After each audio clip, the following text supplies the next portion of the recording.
Le chant, c'était un élément extrêmement important puisque quand j'ai hérité du scénario, à 13 reprises, il était mentionné que les moines priaient.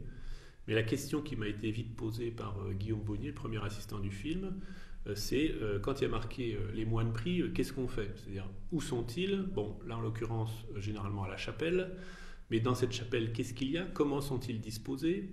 Personne ne savait qu'ils étaient face à face. Quelle est la différence entre une messe, un office? À telle heure de la journée, qu'est-ce qu'ils chantent? Est-ce qu'ils chantent ou est-ce qu'ils simplement ils lisent? Donc, grâce à mon expérience monastique pendant 5 ans et à mes connaissances dans le domaine liturgique, j'ai sélectionné en fait 13 chants qui devaient non seulement apporter une espèce de décoration de 30 secondes dans le film, mais vraiment montrer que les moines passent 4 heures à prier de cette manière-là ensemble. Et donc c'est important qu'il soit restitué à l'écran. Et aussi c'était une manière de communiquer avec le spectateur. Les moines sont généralement silencieux.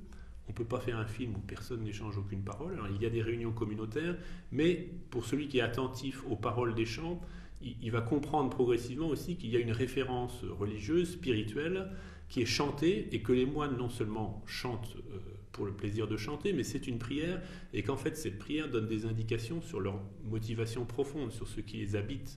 Donc quand dans un chant il y a marqué et c'est chanté ne croyons pas que Dieu est là sauf où l'on meurt, voilà, ça fait référence clairement à leur vision du monde qui est qu'ils sont prêts à accepter une certaine forme de danger et ça c'est en référence à leur conception de la vie monastique, leur théologie, leur représentation de Dieu, d'où sous-titre des hommes et des dieux. Quelle est leur représentation de Dieu et quelle est leur représentation des liens avec le reste de l'humanité. Donc les chants ne sont pas du tout simplement une espèce de bain sonore, mais aussi par les paroles en français, doivent pouvoir donner des clés de lecture aux spectateurs.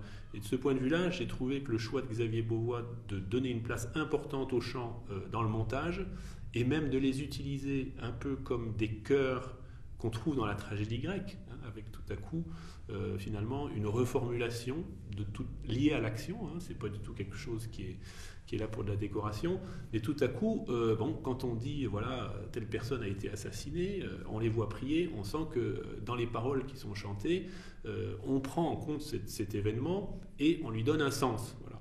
Et donc c'était très important à la fois pour respecter le caractère réel de la vie monastique, où le chant est très important, mais aussi pour donner des éclairages dans les différents événements de ce qui ressemble en fait à une tragédie en 5 actes. Et à chaque fois, quand on donne la parole aux moines sous cette forme, aussi on donne la parole à leur Dieu, hein, donc là qu'on soit croyant ou non, mais c'est aussi des hommes et des dieux, c'est aussi entendre, il y a aussi du terrorisme qui revendique des filiations au Coran, mais ces moines sont aussi là pour des raisons religieuses, et c'est important qu'on puisse donner voix à leur foi, avec les mots qu'ils chantent tels qu'ils sont, et qui sont des éléments de compréhension de l'histoire, et de la manière dont ils vont se situer, et dont ils vont se décider.